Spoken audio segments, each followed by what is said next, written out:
Je reste toujours avec vous. Mamadou Boyi, l'information vient de tomber. Le gouvernement entend régulariser les factures des DG de la période de riposte économique à la crise sanitaire Covid-19 avril-décembre 2020.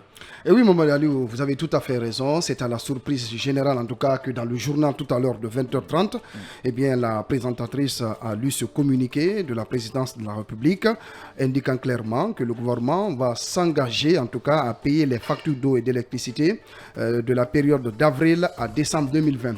Mais pour un petit rappel, cette régularisation de ces factures découle de quoi ? Découle du plan de riposte économique en 2020 lié à la crise sanitaire du Covid-19. Et à l'époque, vous vous rappelez que c'était un plan qui tournait aux alentours d'une enveloppe financière de 3 000 milliards de francs guinéens qui était reparti en 3 composantes. La riposte, ce plan de riposte était axé sur 3 composantes. La première composante, c'est la composante lutte contre la maladie, c'est-à-dire le Covid-19. La deuxième composante, c'est la composante appui ou en tout cas des mesures dans le cadre social pour accompagner les ménages, les citoyens, afin d'atténuer les conséquences de la maladie sur leur quotidien. Et enfin, la troisième composante, c'est la composante appui au secteur privé, puisque les entreprises, en tout cas, enregistraient un choc par rapport à l'effet indu de la crise sanitaire. Donc, ce qui nous concerne dans ce communiqué, c'est la composante sociale. Et vous le savez, dans cette composante, il était prévu que l'État, en tout cas sous Alpha Condé, prend en charge les factures d'eau et d'électricité d'avril à décembre 2020. Alors, à la surprise générale des populations, on a constaté qu'après l'échéance, EDG a envoyé des factures qui étaient gonflées. Des factures avec des sommes faramineuses et les clients se posaient la question, mais attendez, on nous a dit que le gouvernement prenait en charge 3 mois de factures. Mais là, on nous amène des factures, on ne comprend pas. Donc, aujourd'hui, en tout cas, jusqu'à présent, on continue. Évidemment, ce problème se poursuit. Et là, le président de la transition, à travers ce communiqué, en tout cas qui vient de tomber, s'engage. On dit bien, je lis un extrait du communiqué. Dans le cadre de l'exécution du plan de riposte économique à la crise sanitaire Covid-19, le gouvernement avait pris des mesures, le gouvernement Alpha Condé, des mesures d'atténuation des effets de la pandémie sur les populations. Pour l'électricité, le gouvernement s'était engagé à prendre en charge la partie sociale. Alors, la mesure concernait les consommations domestiques facturées de 90 à 285 francs kilowattheure. Alors, dans l'autre pan de ce communiqué, on dit à la sortie de la période d'accompagnement de l'État, c'est-à-dire à la fin du plan de relance économique, les clients ont vu en tout cas sur leur facture des soldes relatifs à des consommations non payées de l'État. Cela a provoqué bien évidemment des incompréhensions. Parce que les clients ne comprenaient pas qu'ils se retrouvent avec des factures élevées. Alors, toujours le communiqué précise que, en vue de régler définitivement cette situation, puisque jusqu'à présent, il y a des tiraillements, il y a une discorde entre EDG et les clients, eh bien, pour régler donc cette situation et soulager le panier de la ménagère, le gouvernement, fidèle à sa vision du CNRD et sous le leadership de son président, le colonel Mamadi Doumbouya, président de la transition, décide de payer l'intégralité des factures, source de discorde entre EDG et ses clients. Et ce montant se chiffre à 356 milliards 510 millions 579 837 000 francs guinéens. C'est le montant en tout cas que l'État, parce que dans le communiqué, on dit que le colonel Mamadi Doumbouya doit payer, alors qu'on doit changer cela. Ce n'est pas au colonel de payer, mais l'État doit faire face à ce montant qui représente la facture que l'État devrait prendre en charge dans le plan de riposte économique à la Covid-19 qui se chiffrait à plus de 3 000 milliards de francs guinéens.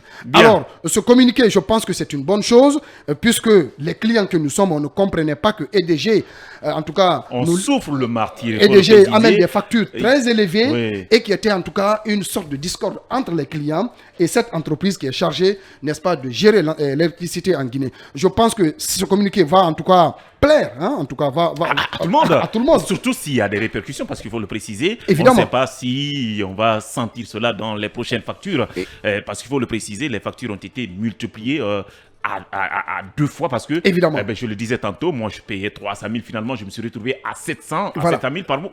Et pour terminer, Mamadou, rapidement avec le communiqué, on dit par ailleurs, en régularisant pour les populations les factures d'avril à décembre 2020, le gouvernement invite EDG à procéder au recouvrement intégral de toutes les autres factures impayées. Donc des factures qui n'ont pas été concernées par le plan de riposte, c'est-à-dire les 3 mois d'avril à décembre 2020. Donc je pense que c'est une bonne mesure, mais encore une fois, dans le communiqué du porte-parole du gouvernement, ce n'est pas le président de la transition qui va payer, mais plutôt le gouvernement. C'est dit le gouvernement. C'est dit le gouvernement. Effectivement. Peut-être que c'est un lapsus, mais il est important quand même de signaler cela. Alors, je pense que c'est une mesure à saluer. On va faire le tour de table maintenant. Sans parler, je commence par vous. Je ne sais pas si vous aussi vous en souffrez. Eh bien, avec ces factures de EDG, et surtout cette nouvelle, qu'est-ce que ça vous fait? Non, mais tous les Guinéens en ont souffert. Il faut quand même le rappeler. Je crois d'ailleurs que moi, je suis plutôt surpris qu'on dise encore que l'État doit en quelque sorte rembourser cette somme.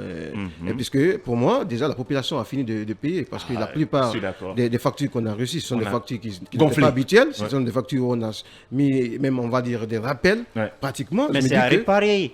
Oui. Maintenant, on se demande comment ça va se faire. Oui, mais est-ce que ça va revenir au niveau... On se demande comment ça va se faire. Parce que moi, je ne sais pas, sur la base de quel calcul, ils sont en train non seulement de mettre cette somme-là, parce que généralement, si tu as l'habitude de payer des 100 000 et que tu te retrouves avec les 1 million et les 800 000, ça veut dire quelque part que tu payais. déjà payé. Tu payais on a fait rembourser. Oui, on a fait rembourser la population cette somme et puis l'État est en train de revenir.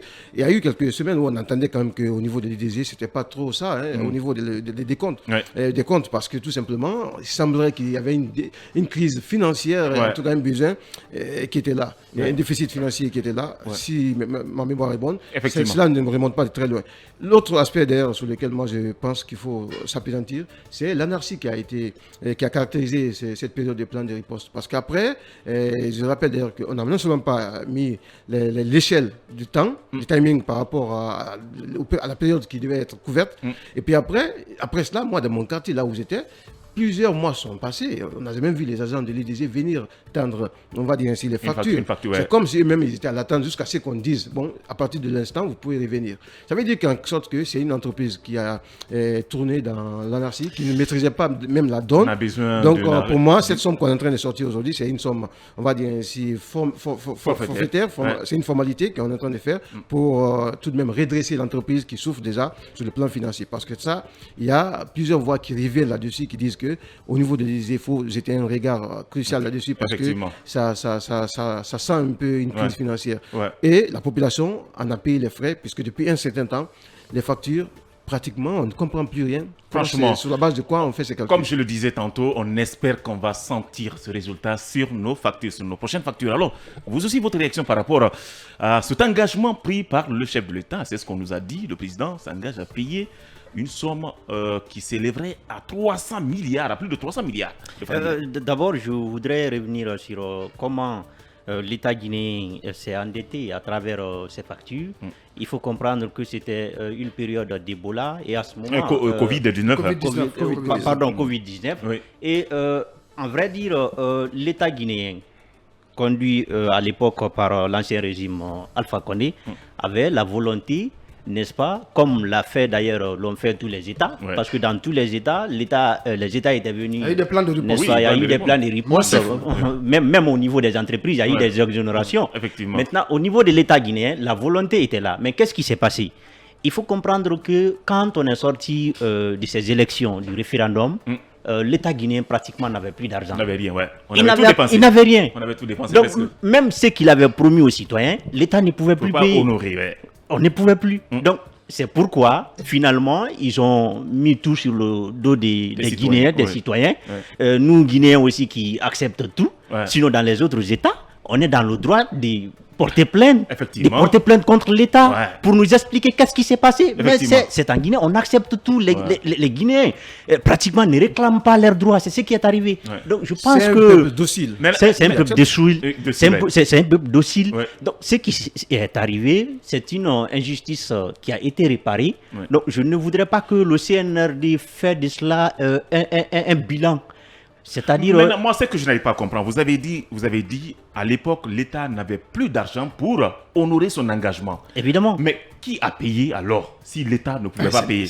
Ce sont les citoyens. C'est les citoyens. Est-ce que ça veut dire qu'on n'avait pas encore fini de payer cela? C'est pourquoi le président a décidé de le faire? Ou bien on avait déjà fini d'épuiser ces dettes-là? Voilà la question. Il faut qu'on s'interroge. Non. Est-ce qu'on a les citoyens avaient payé. C'est comme si on vous avait dit, vous ne payez plus l'électricité pendant telle période, et qu'à la fin de la période, on vient pour vous demander de payer. C'est ce qui s'est passé. Oui. Mais maintenant, je voudrais dire que le CNRD, je voudrais leur faire comprendre que l'État, c'est une continuité. Donc, il ne faut pas qu'on nous fasse comprendre que c'est un exploit qui vient d'être réalisé. Ce n'est pas le cas. L'État, c'est une continuité. Puisqu'ils ont eu le devoir de prendre l'État, de diriger cet État, ils doivent donc assumer tous les passifs de l'État. Donc ça veut dire que c'est une dette de l'État qu'on est en train de payer. C'est une dette de l'État qu'on est en train de payer. De l'argent dans les caisses de l'État pour payer et non prendre peut-être dans... le manque dans le communiqué, je vais revenir sur ça. Le manque, c'est que on ne nous explique pas comment ça va se passer.